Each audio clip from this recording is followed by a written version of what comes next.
All right, cool. Well, look at this. This is a full room. Thanks for coming. So I am excited to give this talk. It's a talk I've been trying to give for a few years, but Guzzle wasn't around long enough for people to know what it is, and async stuff hasn't been around to know long enough to know what it is in PHP community. And now those two are together, and we can talk about cool asynchronous features of Guzzle. Got a little buzz here, that's kind of weird.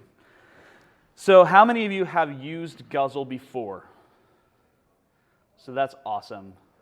Sweet. Who's used the newest version, Guzzle 6? So fewer hands. That's the one we're going to focus on today. What about Guzzle 5? 4? 3? 2? 1? Just kidding. Guzzle 1 was never open sourced. Cool. My name is Jeremy, and we're going to talk about Guzzle today. And hopefully by the end of this presentation, with all of our asynchronous magic, you'll be able to guzzle all the sodas or APIs that you would like to.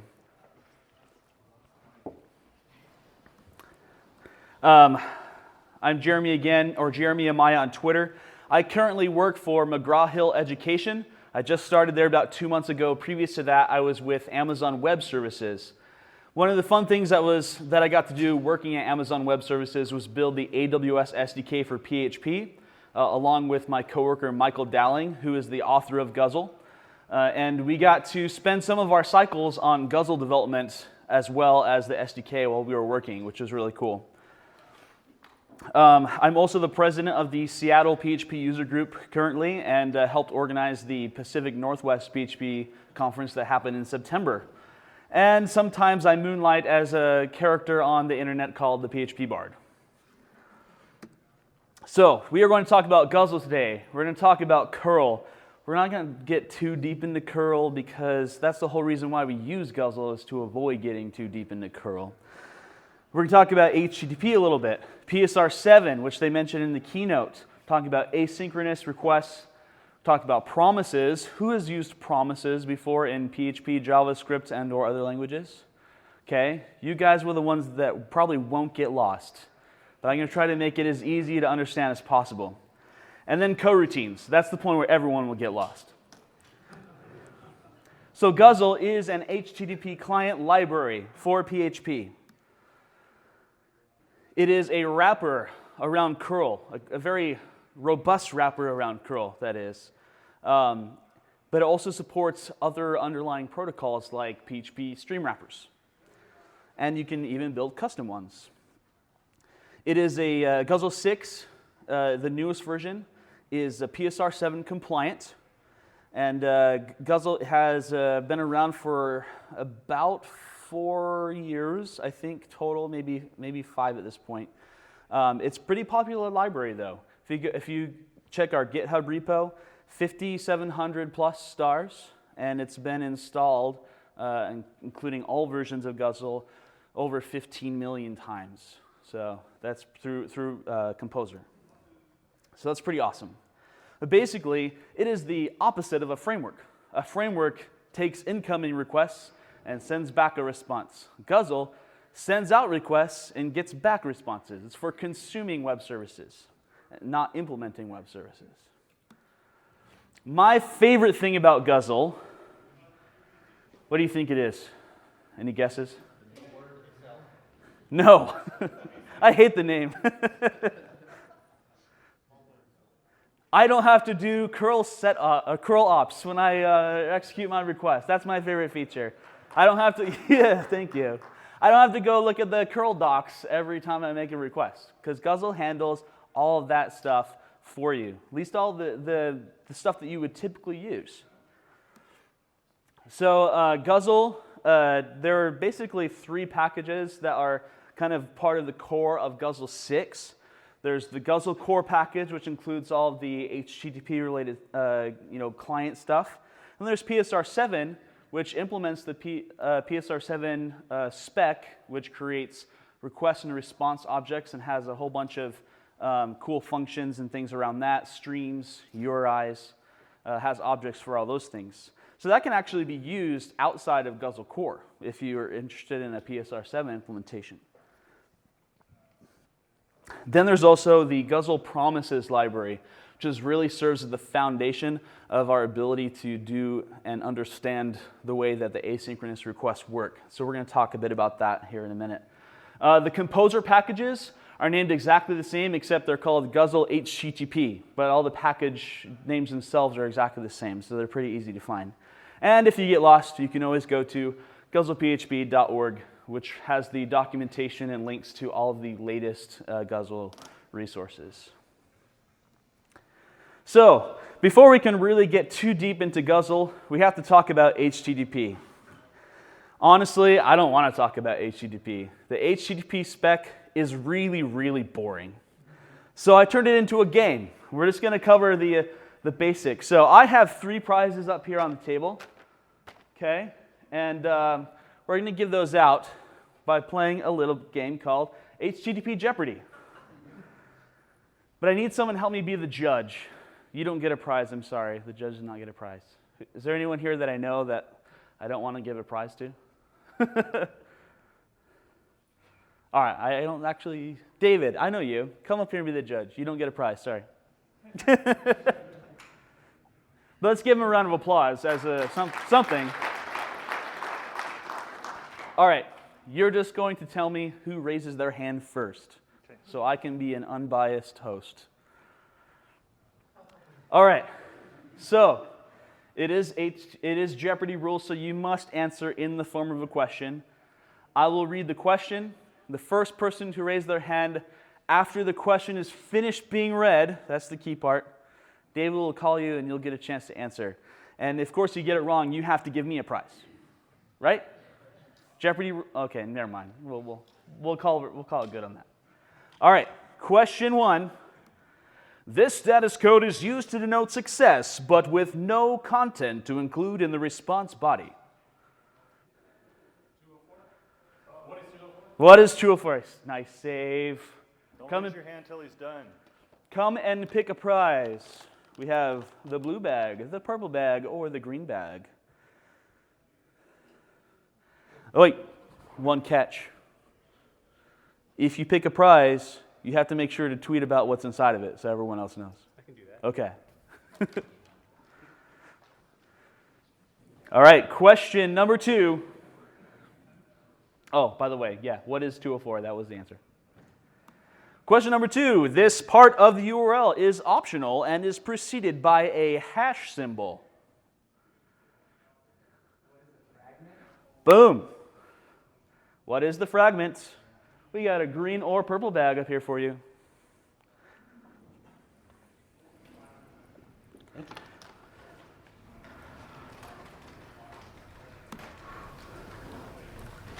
This HTTP method is required for making cores pre-flight requests. What is options? All right, that's all the questions. That means you're all HTTP experts, and I don't have to talk any more about HTTP than I need to, right? Come on up and get your prize here. Now, if you're curious what's in the bags, you should tweet about it. But they're really a bunch of random things that I found laying around, so they should be interesting. I think there's some food in there. Hopefully it's in wrappers. I can't remember. Good luck. All right, that concludes HTTP Jeopardy. Let's move on. PSR-7. This is a PSR, or PHP standards recommendation, created by the PHP Fig group. The first draft of this PSR was actually created by Michael Dowling, the author of Guzzle, who then handed the reins over to Matthew Warofini from Zend Framework, who drove it to completion and got it published. If you haven't heard of PHP Fig, they talked about it in the keynote as well, but it is a group of project owners that have banded together to find commonalities between the things that they're doing and try to create standards and specifications that help PHP libraries and frameworks interact with each other and be interoperable. So they have, there's a few standards that they published. The one that we're mainly concerned about today is the HTTP message interfaces, but you can visit the PHP Fig website to find out more about the others. So PSR-7 defines the interfaces for a few different objects. The first two are the request and response objects, and then a shared message object that kind of is the base class for both of those. And that basically creates these objects to have methods like get headers and get body, things that, so that these objects can represent HTTP requests and responses. The body in PSR-7 is actually represented by a stream object. The advantage of this is that it allows you to be able to decorate streams and apply additional functionality. And also, using an object lets you represent a stream, even very large ones, without consuming a whole bunch of memory. So the stream is basically can just be a reference to the actual content, and you don't have to download all 200 megabytes of it at one time. However, whatever you're doing with your API, you can use these streams to represent those bodies in an efficient way. The other thing that the spec creates is the URI interface, which helps kind of tie everything together. There's also some components in PSR-7 related to server requests, which are more important for the framework aspects, but really not important at all to what Guzzle does, so I'm going to skip those. So let's get back to Guzzle. In case you haven't used Guzzle before or you haven't used Guzzle 6, I wanted to do just a very brief few examples on how it works. When you use Guzzle, you have to create a client object, and the client object accepts an array of configuration options. One of the ones you might commonly use is the endpoint option, where you can set the base URI for the service that you're working with. All these options are documented in the Guzzle documentation, so I'm not going to talk about all of them. Just want to give some short examples here. To execute a request, you can use the request method. You can tell it which HTTP verb to use, what the path of the URI you're hitting. So pretend, I have in a few of my examples this fake API for parksandrec.gov. I don't even know if that's a real website. Sorry if it is to whoever made it. But it's basically a fake API about getting information about national parks. So if this request, of course, uses parks as the path, so this is getting information about the parks. There's also request options that you can send with the Guzzle request. For example, in this case, we have the Auth option, where I'm specifying a user and password for basic auth. Nice thing that Guzzle does for you, it takes that information, automatically turns it into the correct headers that will be sent with the request. Same with JSON. I can define a JSON payload just as an associative array. It converts it into the JSON string. It adds the content type headers as appropriate and takes care of that. And then there's a lot of other options, again, that are documented in the Guzzle documentation for sending arbitrary headers, body payloads, and a lot of other things. Really, Guzzle kind of gives you access to the kitchen sink of working with HTTP. There's two other ways that you can also send requests. You can use the magic methods, where instead of saying request and then put as a parameter, you can just say put as a method, and then it automatically sets that up for you. Then with Guzzle 6, you can actually create a PSR-7 request on your own and use the send method to send that already created request object and then add any additional options that you need to. So there's kind of three ways that you can work with depending on what exactly you're doing and what works for you in your brain. And then when you make a request, you get back a response object, which has cool methods like getting the status code, getting the body, getting headers, and these methods that I'm calling on the response object are all part of the interface that PSR-7 provides. So, you guys came to talk about async, right? And all I showed you so far was synchronous stuff, so that's boring. We want to talk about async stuff. Well, actually, you didn't know this because you couldn't see it, but there was already async stuff happening there. Because the way that Guzzle is implemented in Guzzle 6 is that the async behavior is the default. And when you call one of the functions that's synchronous, it does the whole asynchronous workflow and then calls wait at the end so that it becomes synchronous. So asynchronous is actually the default of Guzzle 6, which is a very powerful concept. So Guzzle from the ground up is designed to do asynchronous requests. And this is an example exactly kind of at a high level what the code looks like. So the send method, which is the synchronous one, has URL and options, but all it does is proxy to send async. Because all those methods that I showed you, the send method, the request method, the put magic methods, to make it async, all you have to do is append async to the end to that method, and it does the async version instead.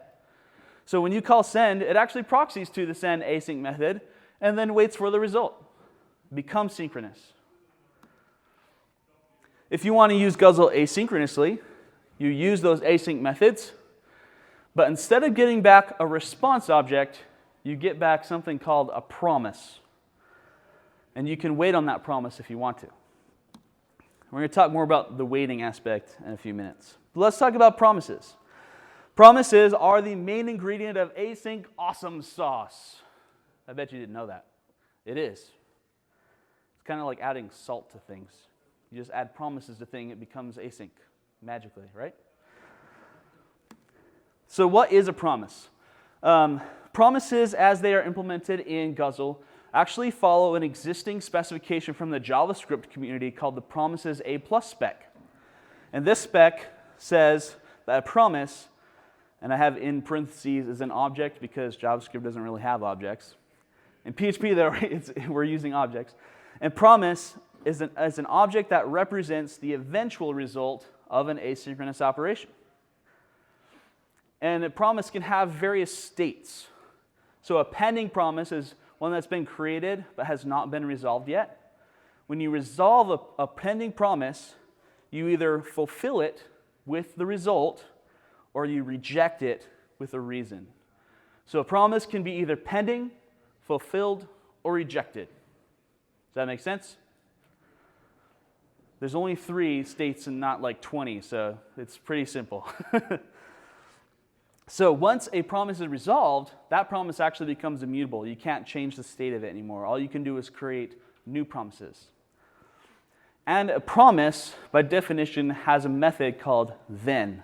And that is like, this is where all the funky stuff happens, right? So the then, if you were wondering what the signature of this method is, it takes 2 parameters that are both callables, or they're callbacks, that get executed when the promise is resolved. So there's an onFulfilled callback and an onRejected callback. So depending on whether the promise is fulfilled with a result or rejected with a reason, it's going to call one of those 2 callbacks. So you can prepare for the success and the failure case. So the signatures for those callbacks would look something like this. The onFulfilled callback, it can receive any value, so that's why I don't have a type there. But in terms of how we use the promises in Guzzle, the reason for a rejected callback is always going to be an exception, because that way we can throw those up to bubble them up, or we can process information out of them and react accordingly. So in specifically the way that Guzzle's promises library works, the actual values that you will see in your callbacks that come through, on an onFulfilled callback, you'll get a response object, which is, again, that response interface is the PSR-7 interface. So you get a PSR-7 response object. If the request succeeds, it's fulfilled with a response. If it's rejected, if there's an error, it gets rejected with a reason, which is a request exception, which is one of Guzzle's exception classes. So when you when you have these callbacks in your then method, what we haven't quite talked about yet is what do we actually do in those methods? Well, basically anything that you need to do with those values, you have to do in those callbacks. Because when you execute something asynchronously, you can't just jump back into your regular workflow and process the results of the request. You have to do it when the request actually is fulfilled. And so you have to do these things in these callbacks. I'll show you an example in a few minutes.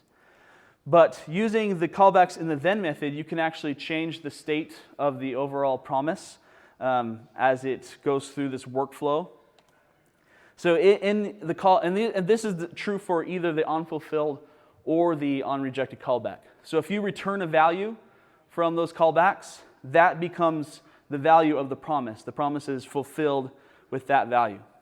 If you return a promise, then it will take that promise, wait until that's resolved, and then resolve the parent promise. So this actually lets you chain asynchronous functionality and build up workflows that happen asynchronously by returning these promises. Then if you throw an exception, then the promise becomes rejected with that exception. So you can transform and work with these values, whether it's a success or a failure case, to implement the logic that you're trying to do. So here's one example, and here's where we're going to start looking at some code. So hopefully, can everyone read this code, first of all? Color is working out okay? Okay. So if I wanted to do a head async call to this Parks and Rec API to check if Parks number 26 exists, I'm going to give back a promise object. But then I want to chain some functionality off of that because I don't really care anything about the response other than what is the status code. So in the successful case, I'm going to get back a response object, and I can get the status code from that response object, and I return it. My overall promise that I have at the top will then be fulfilled with that value. Instead of getting back a response object, it now will return just the status code. I've transformed that value. Similarly with the callback for the error case, the rejected callback, I'm going to get back a request exception like I just showed you, and then I can get the response from that exception and then get the status code from there. So either way, whether I'm doing a success or failure case on this example, I can get that status code, and the result of my promise overall will be just the status code.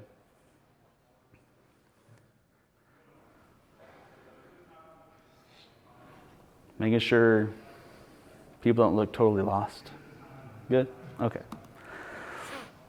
All right, so then I talked about how you can chain promises. So let's say I have a workflow where I want to create a new park and then add a ranger to that park. But I want to do that whole workflow asynchronously. But one of those actions depends on the other, so I need to kind of create a workflow using promises. So in this case, C is my client. I just didn't have room on the slide for that. So C is client, not cookie. I wish it was cookie. C for client. Put async parks. So I'm creating a new park. And then once that park is created and I get the response back when that request is fulfilled with the response object, then I'm going to parse the body of that response, create the next URI that I'm going to make a request to. So I'm pulling data out of the response body. Now I'm going to make a request to parks, whatever the ID of that is, rangers. I'm going to put a ranger in there. And that whole thing happens asynchronously, even though those two events have to happen one after another. So you can build up these workflows. And hopefully that you're starting to see how powerful this can actually be. You can build these complex workflows by just chaining promises one after another. And every time you do this, every time you call then, it returns a new promise. And that promise basically encapsulates that entire workflow that you created.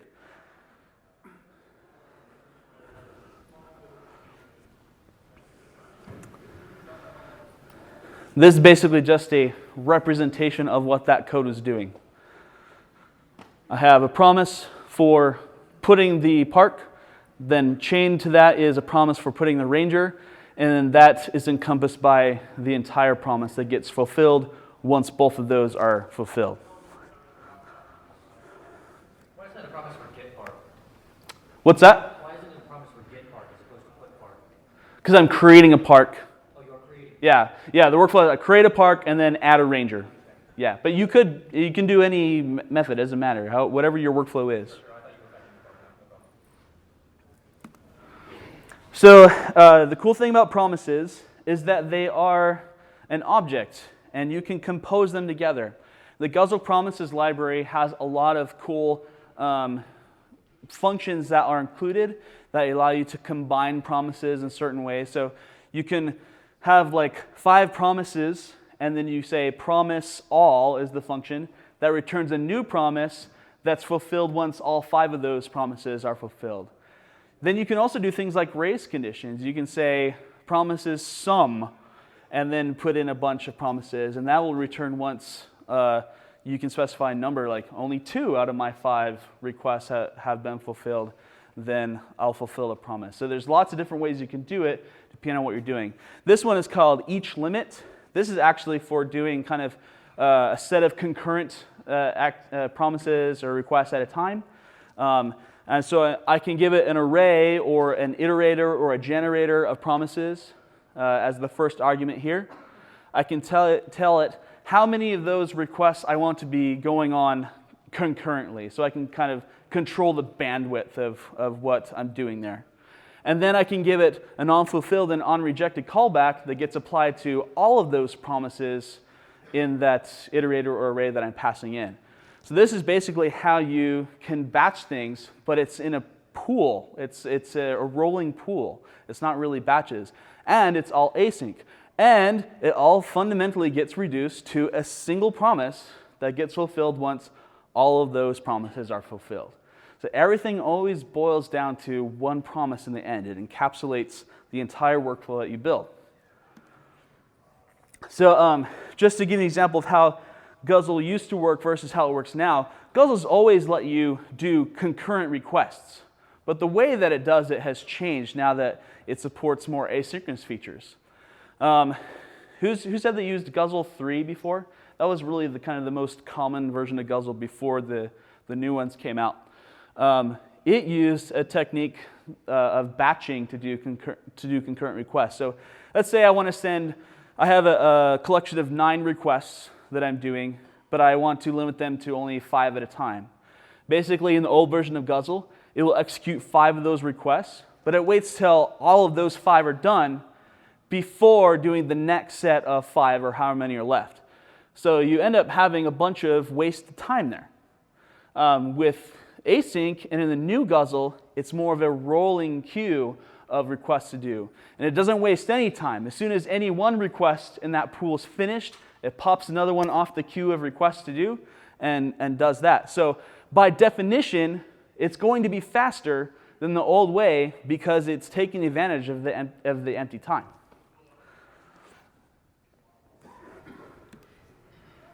So async and promises are pretty awesome. But wait! How do we actually use these in a real application, right? I mean, you can kick off async requests, but what happens after that? Okay, I have callbacks in my then function, but what if I want to get the result and put it into like my view and display it on a page? I mean, the view isn't created asynchronously. So you have to kind of jump back out of async mode at some point, unless you're running in a whole asynchronous loop like React PHP, for example. For people that are not using React PHP, you have to come back from async land at some point. So that's what the wait method is for. The wait method is actually is unique to Guzzle's promises library. Most other promises library don't offer this functionality because they're not concerned about that particular use case. But in Guzzle we are, because the typical use case of Guzzle is when you're doing async is you're responding to some request from the user, and you're like, oh, I need to gather information from these APIs and put them together and then display information to the user. So you can do all those things asynchronously, gather that data, but then you have to bring it all together synchronously again to complete what you're doing for the user. So we have to be able to come back from async land. So that is what the wait method does. And that's what I showed you earlier too, is that even the synchronous functions in Guzzle are basically just calling the async functions and then calling wait automatically. So you're doing the same code path for synchronous and asynchronous code despite which methods you're actually calling. Yeah, does that make sense? Any questions about that? Yeah, question. Is that wait method effectively the same as waiting for it to resolve? Yes. Yeah. Is it regarding And what it does is it returns the result that the promise was fulfilled with. That I should have said that. That's important. so it's like that the output is the dot then, you know? Sorry, what? The output of the dot wait would be kind of called dot then in JavaScript or calling that. I can't remember how it works exactly in JavaScript, but the key is when you call wait, it returns whatever the promise is fulfilled with. So in this case, and using Guzzle, it'll return the response object at the point that you call wait, or throw an exception if there was an error, one of the two. So one thing you might be wondering is, how does all this stuff work? I thought PHP couldn't do asynchronous stuff. Well, that's kind of true. That's kind of true. Guzzle is actually powered by magic. That's how it works. And we're done. Thanks for coming. No, just kidding. So the secrets lie in curl's multi-interface, particularly these sets of functions right here. Curl multi allows you to create multiple curl handles and then allows you to execute them and take advantage of any I/O time. So when it's making these requests, your PHP code can continue execution while it's doing I/O operations. And that's something that curl implements. You can do similar things if you're doing socket programming. There's this select polling mechanism built into sockets and in curl. Curl's basically using sockets, but it's doing it, not you with the socket functions. And it's really complex code, actually. If you open up Guzzle's handler directory in the source and peruse through it, you'll see what I mean. There's a lot to it. But the nice thing about having it there is that now none of us have to worry about it because it works and it's very well tested. And so when we use Composer and install Guzzle and start doing async stuff, that's the farthest thing from our mind. We don't want to even think about what curl's doing. We just want our HTTP requests to come back with data. So it's pretty awesome. Yeah, if you want to talk more in depth about that and how the specifics work, you can find me and I will try to answer your questions. If I can't answer your questions, really only Michael can because that stuff all came out of his brain. So I said earlier that curl actually comes with multiple handlers that can support more than just curl. So if you open up the handlers directory in the Guzzle source, you'll see a few different classes. So there's two curl handlers actually, because curl has the multi-interface and it also has the easy interface, which is definitely always synchronous. And multi-curl is what allows us to do the async stuff. There's also a stream handler one, which basically uses file get contents, but with all the parameters that you can use with stream context and stuff. That's like super complicated as well. And then by default, what Guzzle does is it has this thing called proxy handler, and it actually uses all three of those above. And based on what you're doing with the request, it chooses the best handler for that scenario. So if you're just sending a single synchronous request, it's going to use the regular curl handle because it's faster than multi-curl if you're only sending one request. If you're sending two requests or concurrently or doing async requests, it's going to use multi-curl because that's the only thing that'll make it work. And if you're using if you're streaming data, then it will use the stream handler. Or if you don't have curl installed on the server, it can still use the stream handler and still work. So that was actually one of the driving forces behind the Guzzle 3 to Guzzle 4, is that all the people that were on Google's cloud platform that didn't have curl were like, we still want to use Guzzle. And we're like, okay, have to figure that one out. But you can do it without curl using file get contents. Then there's a mock handler that you can use for testing. So when you're doing unit tests with a Guzzle-based client, you can actually just queue up responses with the mock handler and then return those so you don't have to hit any network connections to actually write your unit tests. Very useful. And you can create your own custom handler because the interface for a handler is just a function.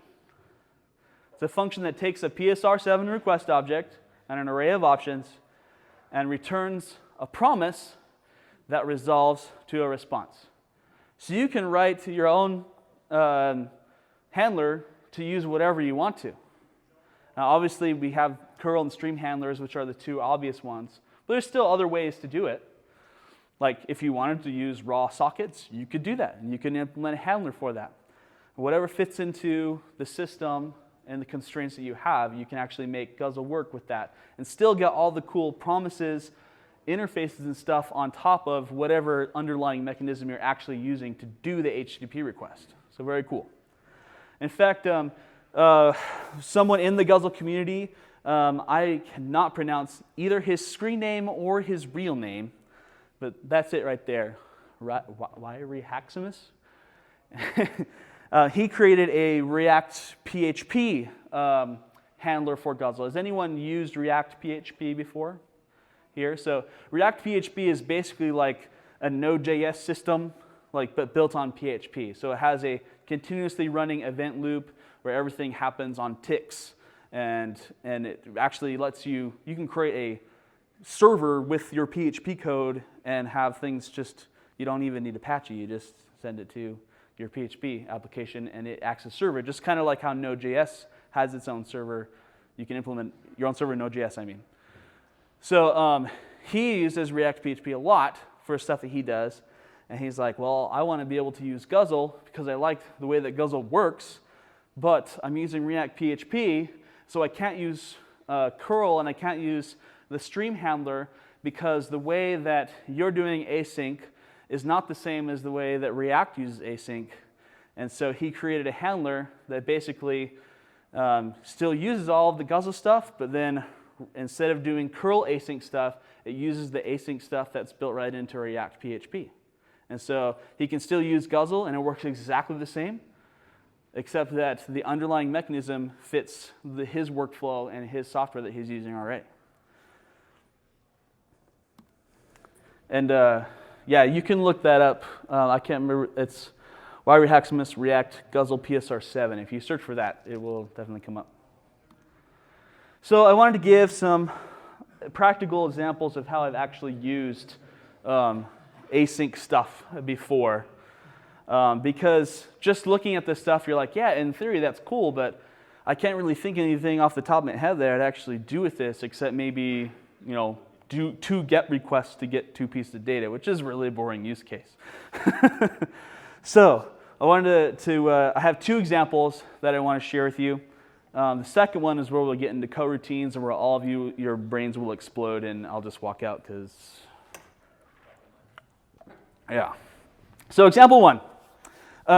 Like I said earlier, at my last job at AWS, I was the co-author on the AWS SDK for PHP. And one of the services that people use the most in AWS is the S3 file storage service. And that's actually a pretty common thing that you need to do in an application is upload files.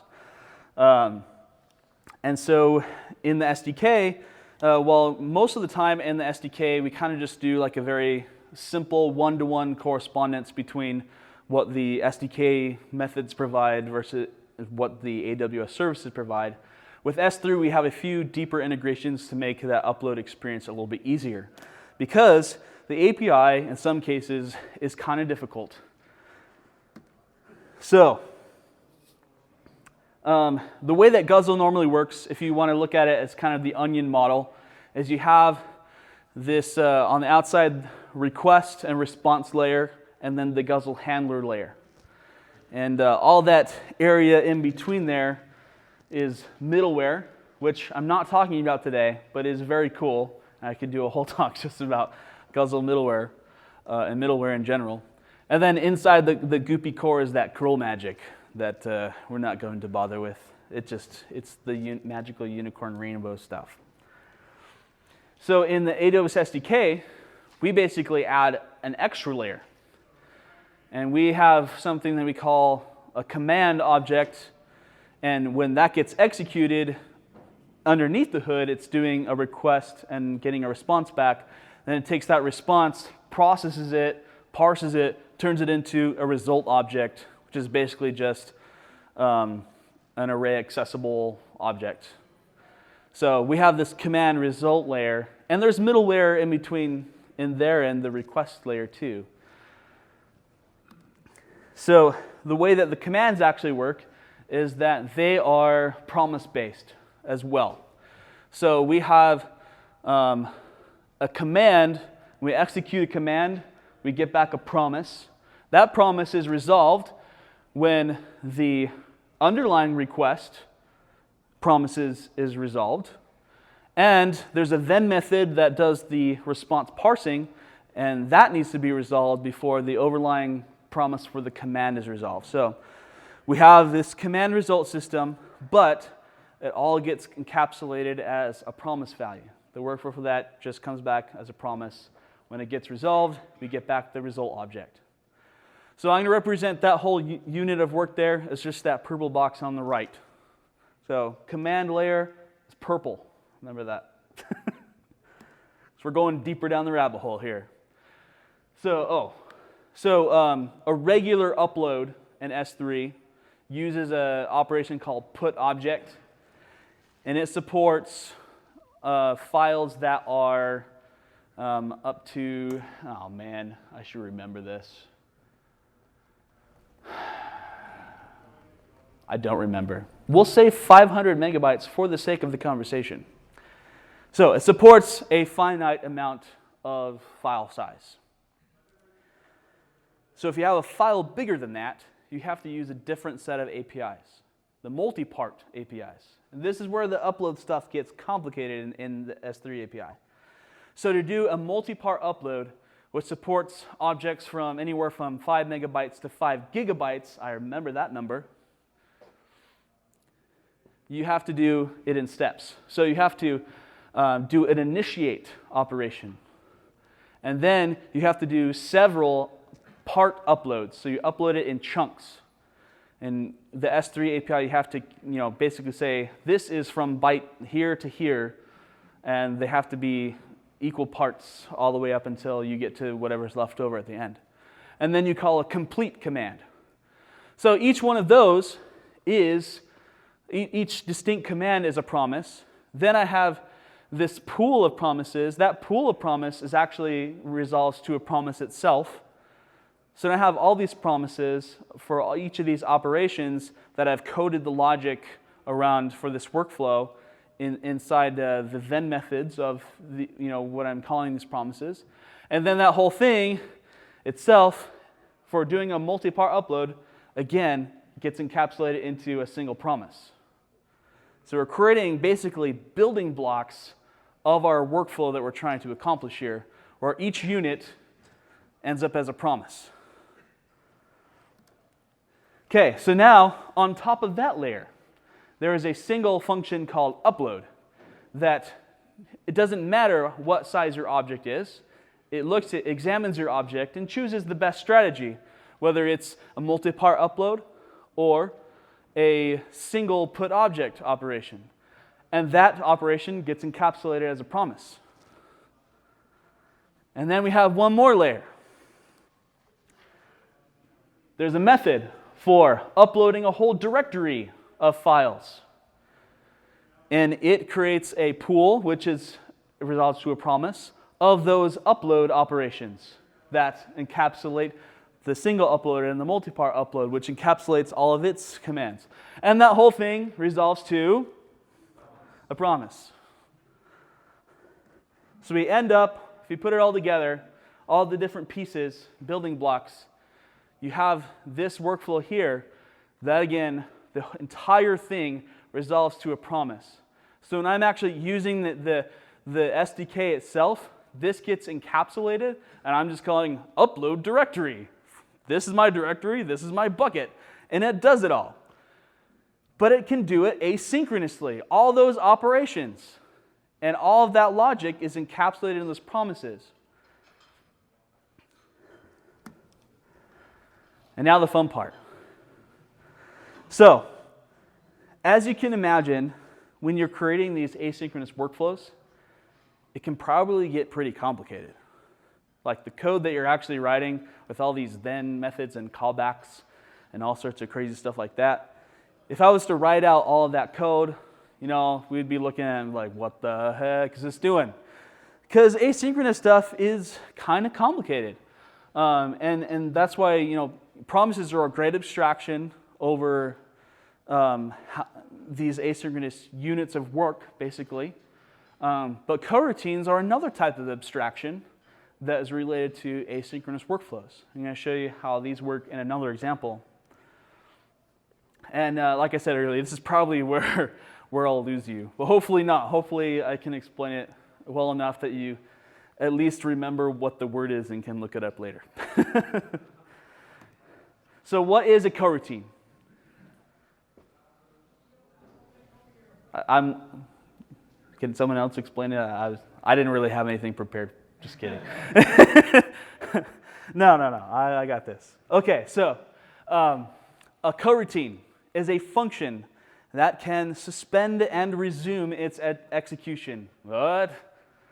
Functions can do that in PHP? Well, yeah, they can now as of PHP 5.5. A coroutine also cooperates with another function, which is why it suspends and resumes itself, because it's passing back control to the other function. That's why it's called a coroutine, because there's actually two functions interacting with each other. And that yield word that they added in PHP 5.5, that's the secret to how these work. And really, when you normally look at yield, we talk about generators. Coroutines are actually what happens when generators go Super Saiyan. So that's what coroutines really are. And actually, if you're into computer science theory, a subroutine, a regular function, is actually considered to be a subset of a coroutine. Interesting. Okay, but so you can do coroutines outside of async stuff, but we're kind of concerned more about what they are in the context of working with asynchronous APIs.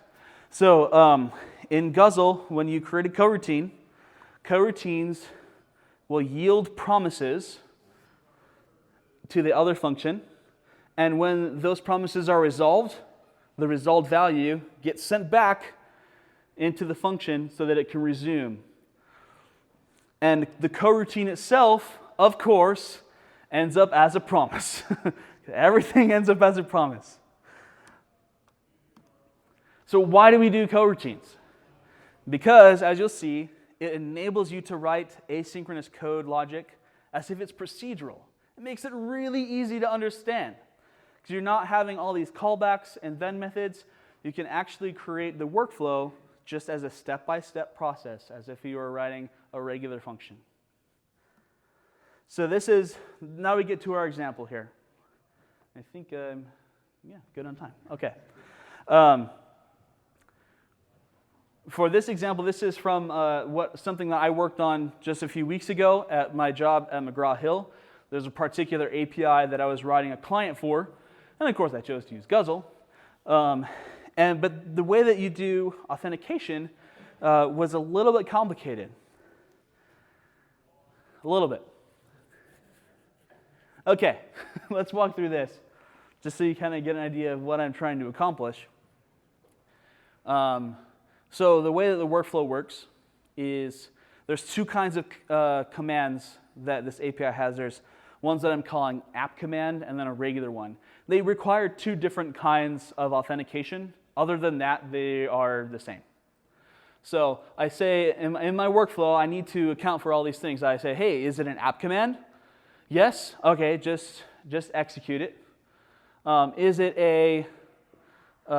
it's not an app command, then I have to check if I have a session that's associated with my API usage. If I have a session, then I execute. If I don't have a session, then I need to establish a session, and then I can execute. All right, after I execute, I check if there's an error. I say, is it an auth error? No, then I just throw the exception. If it is an auth error, that means that possibly my session expired.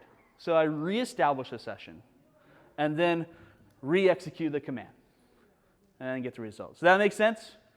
So a lot of things on this page. But when you explain it in words, it actually doesn't sound that difficult. When you try to actually write the code for it, you're like, oh my gosh, I'm screwed. And then the secret, the thing that makes it worse is, okay, but all this process also has to be able to work asynchronously. Because when I call, because the way that this is plugged into my system is this happens in a middleware and happens automatically when I'm executing a request. So if I'm calling if I'm doing an asynchronous operation, I can't wait for this to happen. This has to be asynchronous too, or else it's not really an asynchronous operation when I call it. So I have to get this to work asynchronously. Now, if we were to code this up using the promises with the then methods and the callbacks, there's a lot of conditions in here, which are going to make that really complicated looking. It's not going to be very pretty code. It'd be very hard to come back to and look at it and say, what the heck did I write here? But when you use a coroutine instead, you can actually organize this workflow very much in how you read it. Just a step-by-step process. You can use if and else. You can use try and catch. And the asynchronous stuff happens through the ability for that coroutine to yield out promises and then wait for the promise to be resolved to get the data to continue the workflow. But it all happens asynchronously. So this is slightly trimmed down from what the actual code is, but this captures the workflow. And I didn't break this up because it kind of has to all be together for it to make sense. Let's go ahead and walk through this though. So first of all, Guzzle's Promises library has a function called coroutine. That's what actually makes it a coroutine. Otherwise, it's just a generator. But I'm creating a function. As you can see, there are yield statements here. So we're doing yields. It's a generator. When we use the coroutine function, it becomes a coroutine and behaves like a coroutine. So again, this is my workflow, but I've codified it in a way that actually is pretty short and makes sense if you go from top to bottom. So is it an app command? Then I use the configuration I need for an app command. Otherwise, I use the session. But if I don't have a session, then I just yield the established session. That function is actually off screen, but it returns a promise. So I yield that promise, and my code will stop there and yield its control to the coroutine until that promise is resolved with my session data. Then, in a regular try-catch, I call the handler, because I don't have a reference to the client object, because that would be a circular reference, but I do have a reference to the handler. I call the handler with my command. That's what executes the request. But if I have a problem with the session, I catch the exception. I check if it's an auth error. If it's not, then I just throw it because it was just a general error. But if not, then I have to reestablish the session. Again, that returns a promise. And then I can attempt the request one more time. So that complicated workflow, that would have been really complicated had we used promises and then functions and callbacks. Actually, it gets boiled down to something that's really not that hard to follow. As long as you can get past the fact that it's using the yield keyword. The yield keyword is actually not that bad. It's just, think of it as a pre-return statement. Now you have the tools that you need to go forth and guzzle APIs asynchronously, promises, and coroutines. And that is all I have for you today. Thanks.